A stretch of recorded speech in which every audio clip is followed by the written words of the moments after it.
So hello, nice to meet you, Federico. Yeah, likewise.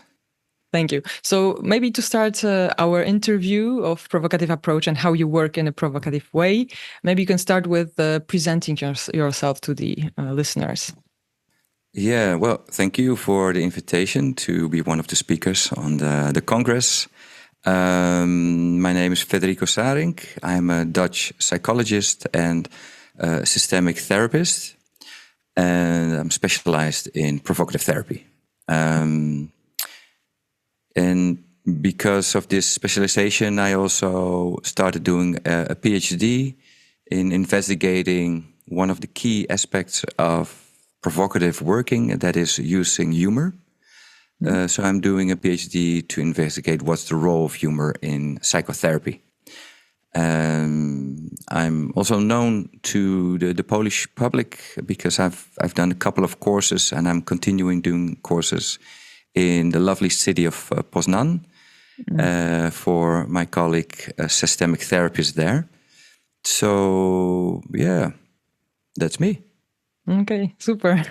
Thank you. It's very diverse, and I think that it's interesting that you actually do a scientific research on the role of humor in psychotherapy, which is connected with the provocative psychotherapy Exactly. that you do. Yeah. Yeah, and that's one of the things that's always been missing is research, scientific research on provocative therapy, and yeah, to be able to continue this lovely style. It is needed to put it on the scientific map. You know, it does help to let the people know it's there, and it's a valid way of working. Yes. So you add another element to share the idea of provocative approach to the broader audience in the Exactly. world. Yeah. Super. Super. Thank you so much, and we are so happy to have you on our congress. Yeah. As a lecturer, as a facilitator of a workshop, and I have a couple of questions for you. I think audience in Poland is very interested in people from abroad, from different country, how they approach provocative approach, how they work provocatively. So we will talk about this today. Okay, great. So first question is, how do you understand provocativeness or provocative approach? What it is for you? What does it mean for you? How you understand it? Yeah, when I read the first things about provocative style by Frank Farrelly, but also my teachers in Holland, Jaap Hollander, Jeffrey Weinberg, one of the first things was you can just speak out what you think. You know, and I've got at the back of me, I've got some pictures copied from internet, and one of them says there's a therapist, and it says sometimes I just want to shout out, "Why the fuck did you think that was a good idea?" Because we don't. We a lot of times we're very polite and we're always professional, and but in a provocative way. One of the first things was you can just say what you think, as long as it's useful for the client, of course.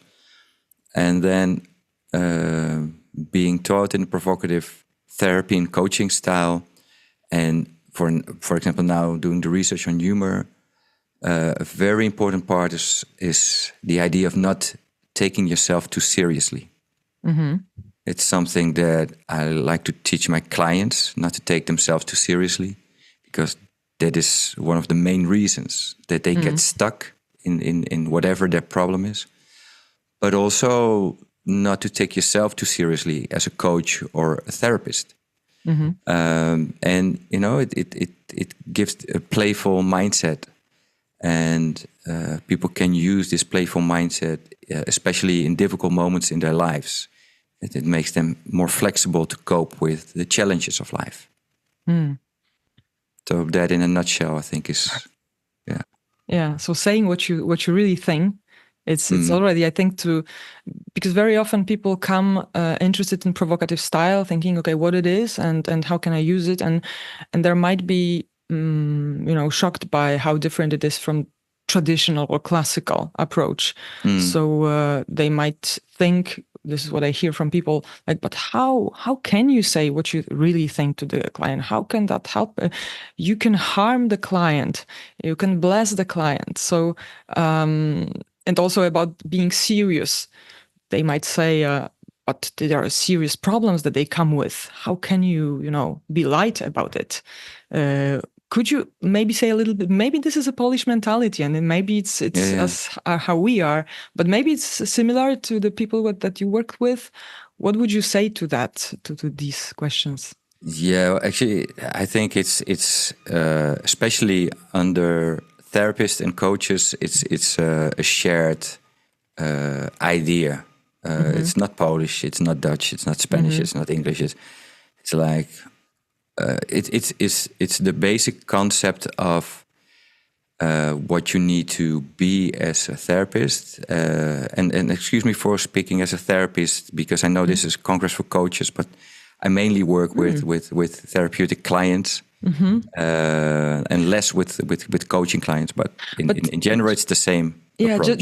just to add to it, the Congress is for many different various experts, also for artists, actors, the coaches, teachers, Great. doctors. So the idea of Congress is to be very broad in specialization. So in the contrary, it's great that you are specializing in therapy, because there will be therapists as well. So great, yeah.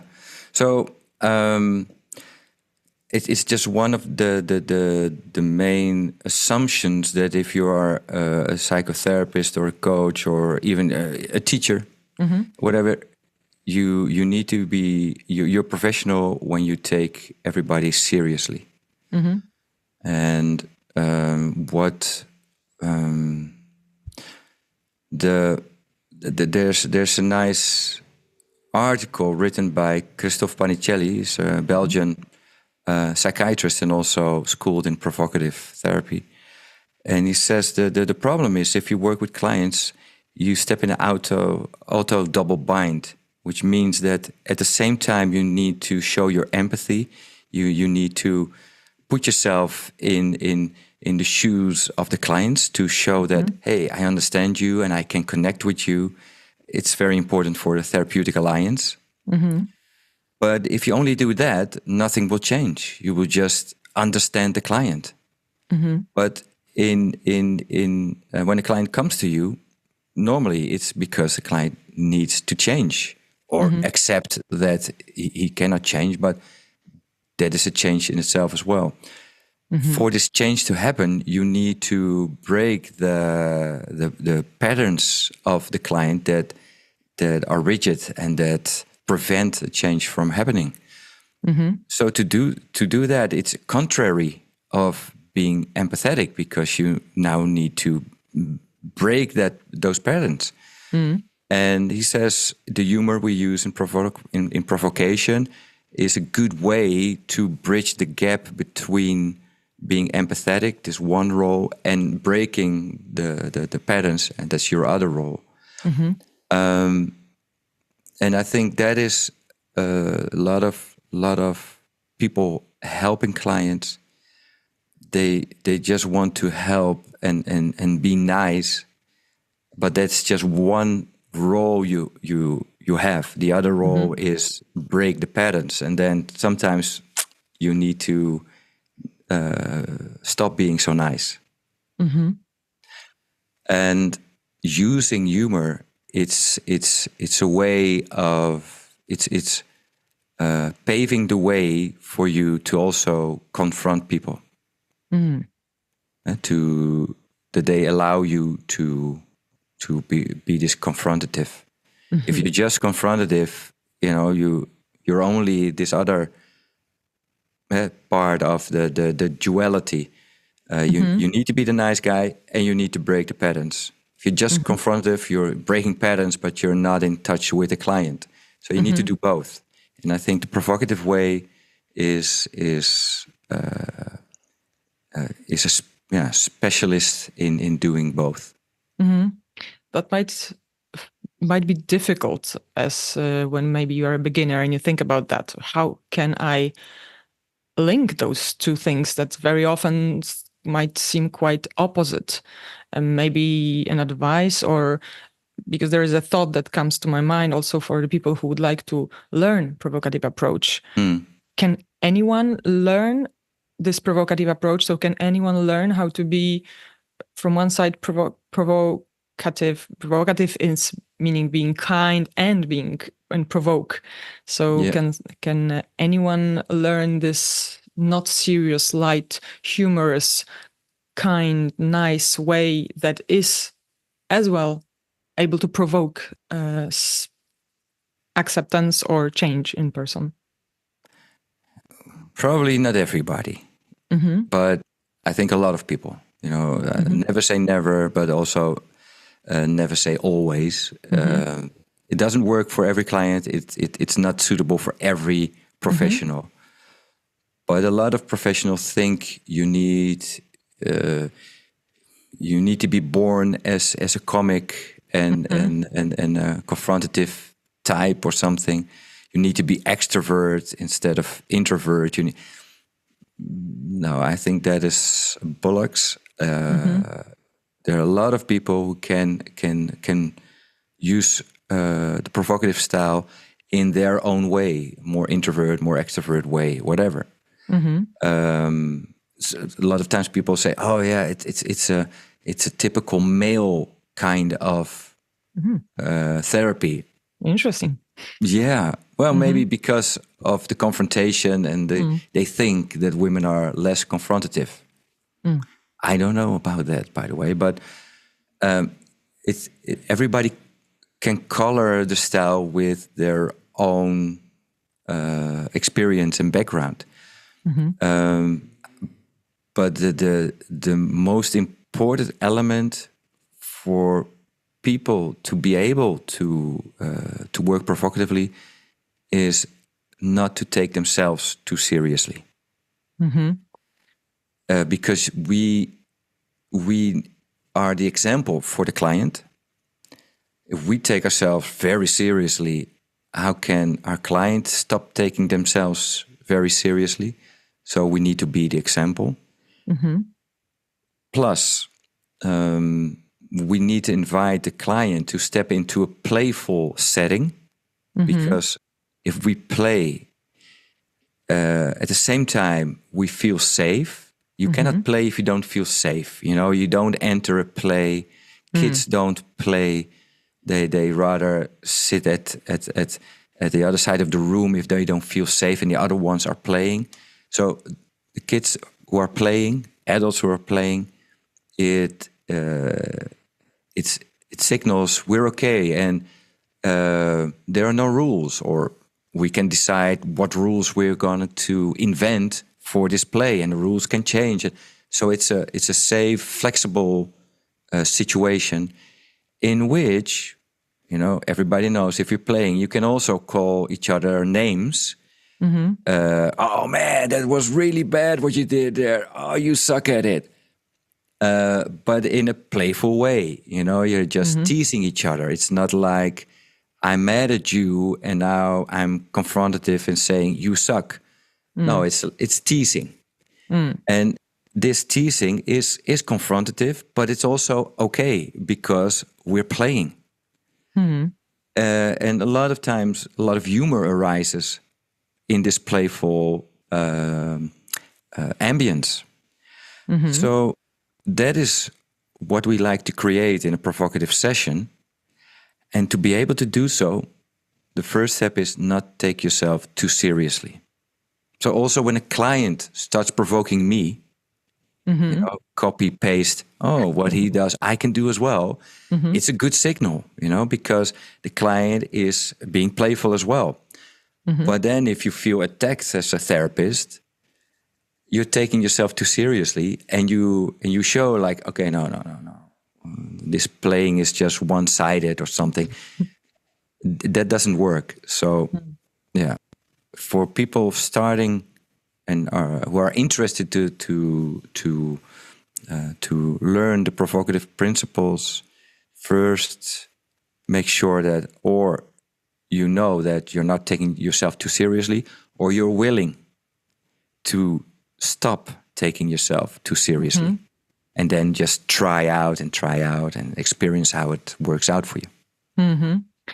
That's interesting, and I think that what I heard quite often is that, but this is a serious profession, and there is a responsibility. There is a person in front of you, so there are very often questions: what can help you, or maybe from your experience, experience or people that you know, what can help in starting to not taking yourself so seriously as a therapist? So any techniques, any advices, any exercises? Well, for me, it was the conviction that I couldn't continue working in a more traditional style. So I needed something else to be able to continue working with clients. In a And way then, that you were, sorry to get into, in a way you were already like kind of burnt out of the traditional way? well, no, not that big, but more that I chose, in the first place, I chose not to work with clinical group because I thought I don't have the patience to be this traditional kind of therapist. So I started doing training and consultancy and working with a group and teaching them all kinds of soft skills and whatever. But then I thought, yeah, I do like to work more on an individual basis, so do more coaching. And this coaching, I wanted to have some new kind of focus. So I started looking at what can I do to do something different. Then I found out that the provocative therapy and coaching existed. And when I started doing it, I thought, my God, this is so much fun. But nowadays, what I do is every time that I have a new group that I'm teaching, everybody's interested, but they also have this fear of not being a professional, not being, not losing clients because you're too confrontative or whatever. So then I read something that nowadays I always start my teaching with, and it's a kind of problem presented by Wasslavik Weekland and Fish in their book Change. It's a very interesting book to read. It's an old book, but the teachings are very, very nice. And they say what do we need to have a sustainable change? And they talk about first order changes and second order changes. And the difference is that first order changes are changes that, as they say, they give an example of people having a dream, or a more specific, a nightmare. In a nightmare, you can do everything you want because it's a dream state. So if something is hunting you, you can change in a bird and you can fly away. Or you can teletransport to the other side of the world. Or you can turn into a RoboCop and fight the people you're hunting you, or whatever. So you can change everything you want, but what is not changing is that you're still in the nightmare. So there are a lot of changes, but in the end, nothing changes. Those are first order changes, as they say. And in working with clients, what they see is people work a lot on first order changes. So we give advice to change something in their mindset or in the way they communicate to their family, etc. But in the end, nothing really changes. It's just small changes, and sometimes it helps, but a lot of times, a lot of things stay the same. A second order change, as they say, in the example of the nightmare, is that you wake up.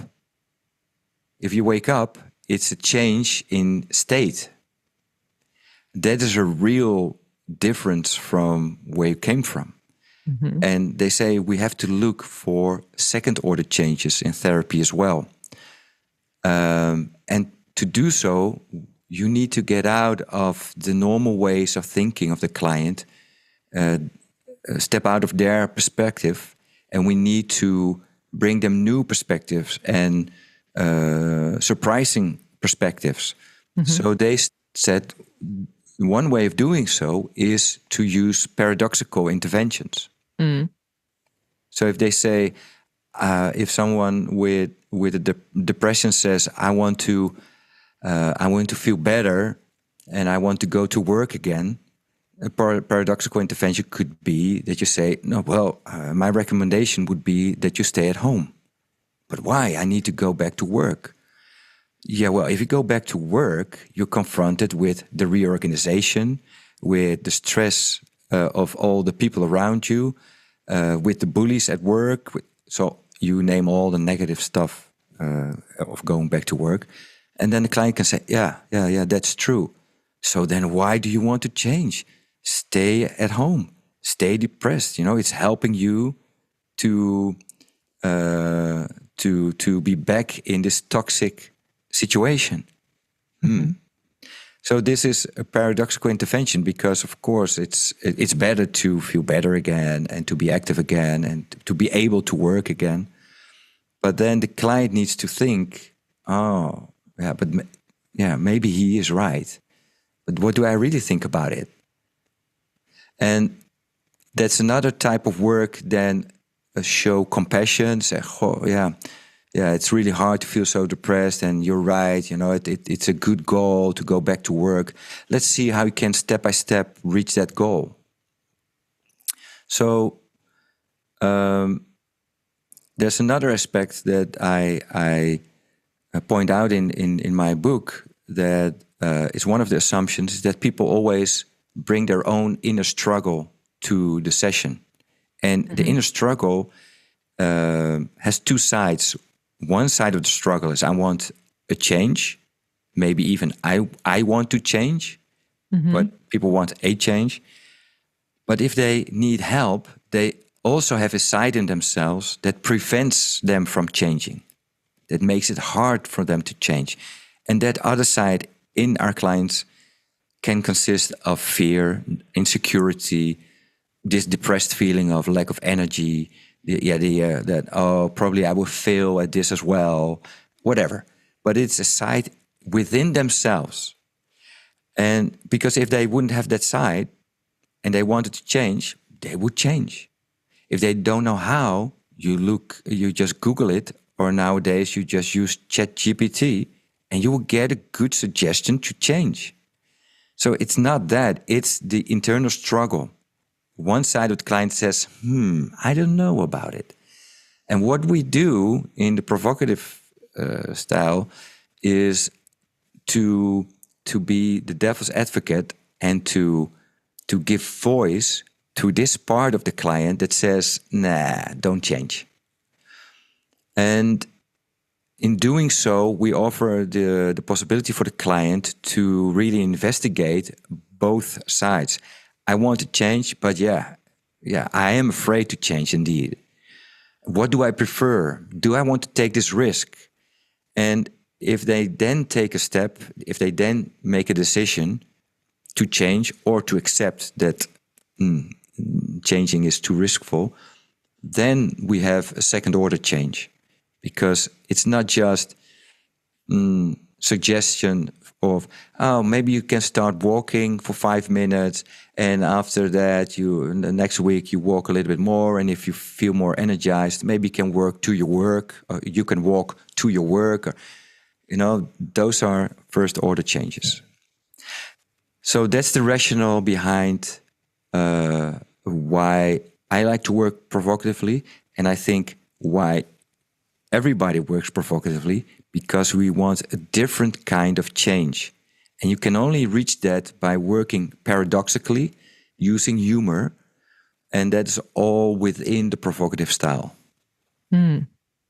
Fascinating, your story, and thank you for recommending the book and the idea of the nightmare. Yeah. It's very illustrative and I think close to everyone's experiences. And exactly. And I was captured by this phrase that you said that maybe provocative approach is not for everyone as practitioner and not for every client or type of client. Could you elaborate a little bit more? Most often people are interested in, okay, can I work provocatively with everyone? So, or maybe there are some kind of clients that it's more effective or efficient, and for others less. So what is your experience or knowledge about that? So I encountered these doubts as well. Can I work with kids? Can I work with people who are suicidal? Can I work with et cetera, traumatized, in general, you can work with almost every type of client, which doesn't mean that every type of client likes your approach. So in the work, it's always the therapeutic alliance and the feeling like, oh yeah, this professional in his or her way of working, I like it. That's very important. But in general, you can work with every type of client. But very important is that the client needs to understand, needs to feel that the way of working we do is incongruently. And what it means is that normally a client comes to a traditional working therapist or coach asking for help, and this coach or therapist is offering help. So that's congruent. But we offer help, but when we start talking, we say, but I don't see the problem. I think it's an advantage. Wow, you're really good at being depressed. Why don't you do more of it? And we say, don't change, in general. So that is incongruently. We're there to help. What we do so by not helping. And people need to feel, sense, understand, like, hey, this is strange. What's happening here? Because then they start thinking and feel some kind of protest. Someone with classical autism will never ever understand that. So it's no use working with a very autistic person. Interesting, though, is that one of my colleagues that will also present at the Congress, Daniela Tripaldi, she will address how can you work with the provocative style and from local therapy with autistic clients. So I'm very interested in her experience. But the same you can say about little children. Some children are they are really quick in understanding that you're a little bit strange therapist, and you help them think. For others, it's like, I don't understand it. So for children, it's depending on their age, their mental age, if they can understand it. We don't provoke on trauma. So if somebody has been abused or been bullied or been in a war zone and has a trauma, we don't provoke on that event. But we do provoke on what are the consequences of the trauma in later life for this person. So if this person finds it hard to trust other people, we can provoke on that idea. Of course, you cannot trust anybody. If you have experienced that, how can you ever return to trust your parents, your boyfriend, other people, etc.?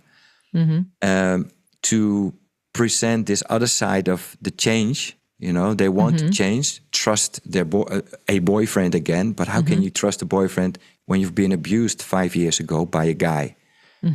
So they want to trust this guy because they're in love, but to have an intimate relationship again, that is stressful, and we help them by getting this internal struggle out and to give them a chance to decide, okay, I want to take a risk of letting somebody close again. So we can provoke on that part.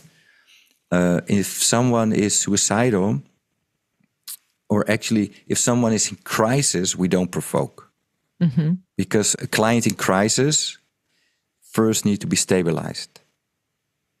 And it doesn't matter what kind of psychotherapist you are. If your client is in crisis, first you need to be stable enough, because therapy is a process of destabilization. You want to reach a change. So a client needs to be stable enough to destabilize him. So in crisis, you cannot do that. So if someone is psychotic, you don't provoke. But I've had psychotic clients that were stable, and we can talk about their fear of becoming psychotic again in some kind of situation. We can provoke on that fear. You know? If someone is suicidal, we don't provoke on the act of wanting to jump off a building, for example, but we can provoke on what will be the consequences, and will it really be relief to step out of this life? And so we don't provoke on the wish, we provoke on what are the consequences, what could be the consequences, etc. So yeah, in general, you can even on personality disorders, you can never change someone's personality disorders, but you can provoke on what does it mean for you and your relationships. What does it mean for other people when they have to deal with you? So the surrounding of the client. Exactly. Yeah. It makes me think also about your systemic therapy part, and I think that also Noni Hofner, for example, she also has this background, and I think Frank Farrelly also has maybe unconsciously worked with the impact of behavior on the family or on the circle of friends or acquaintances. So really interesting about this congruence aspect for the and this stability aspect, and I think that it requires from the professional a lot of attentiveness to what's happening between you and the client. Where is the client in the crisis, or where is the client with the congruency? How to really see or feel if he or she responds, or if they respond, and how they respond. Exactly. Yeah. And that's why I think it's interesting, but it's also something that a lot of people find interesting, but also feel like, oh, wow, now I'm putting myself really in. It's not a therapeutic reliance, but you become a part of the therapy. Because I'm the devil's advocate. So people will react to me. So there's this dynamic between the client and myself. And I think a lot of psychologists, they find it okay to be at the other side of a desk with a computer next to them, and from a distance advising clients, from a distance listening to clients. But yeah, then again, first order change or second order change. I think for second order change to happen, it helps to be yourself a therapeutic tool. And in a provocative way, you step into this dynamic of the client, and working with a couple or working with a family, it's the same.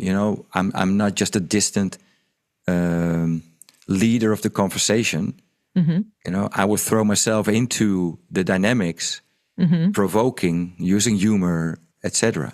And it was what's actually what the pioneers in systemic therapy, for example, in Minuchin, Salvador Minuchin, also said, you need to step into the system and start helping the change from within. Interesting, and it's very much into the philosophy of the Congress. Also, people who work with provocative approach, but also connecting with other backgrounds or other fields of expertise, showing that provocative aspect can be some kind of a style that you can add to your professional background that you have, and it's very flexible. So I was thinking maybe you could say a few words about your Congress presentation. What will be about, and why have you picked this specific topic? Yeah. So I will do two. One is about especially this incongruency, the internal struggle, and why, for example, the incongruity resolution theory of humor is so interesting. So I will talk a little bit about this scientific research that I'm doing, and what you can do in sessions with your client, where your focus can be. So you can use the incongruency and the internal struggle of the client. And the other will be a lecture together with my colleague Daniela Tripaldi.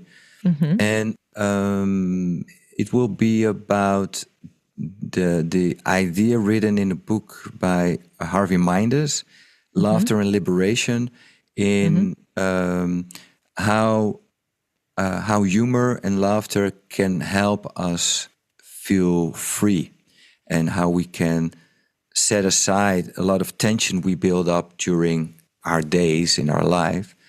And so we'll talk about the importance of using humor and making people laugh, also in a therapeutic session. And then we'll work with the group that attends the lecture in thinking in ways how they can use these ideas in working with their clients, but also how they can use this to not take themselves too seriously. Oh, What are their blockades? Why do they feel like, yeah, I do feel it's hard sometimes to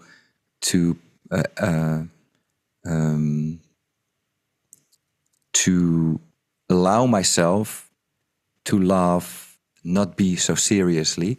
So we'll do that to have some introspection as well for the group. I think people will really appreciate that, because what we always hear is that how can I be less serious, and how to find this playfulness in myself.